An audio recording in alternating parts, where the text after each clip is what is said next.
I've heard it. I know you've heard it. Is Mitch McConnell racist? Hell yeah. And when you trace where he's from, who he serves, and what he's built, you see the pattern. He protects a system that keeps black power small and white power safe. Every single time. So McConnell wasn't born in D.C., he was born in Alabama in 1942.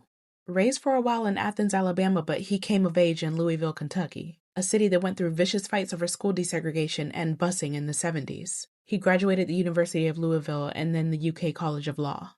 And then he became a careful careerist operator, Jefferson County judge by the 70s, and U.S. Senator from 1985 and on. That is before I was born. This man has been a senator longer than I have been alive. That's insane. McConnell figured out the cheat code. Courts outlast elections. He blocked Merrick Garland for nearly a year, then jammed through Gorsuch, Kavanaugh, and Barrett in 4. He flooded the lower courts with lifetime judges. And what did those courts do?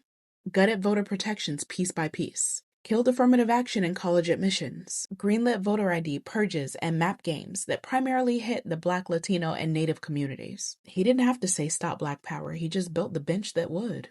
After Shelby County v. Holder in 2013, Congress could have fixed it with the John Lewis Voting Rights Advancement Act. But McConnell's line was, there's no need for federal oversight. He also trashed the For the People Act that would have set national standards. Early voting, automatic registration, limits on extreme gerrymanderers. The result? The rules stay riggable wherever Black voters are a threat to the status quo.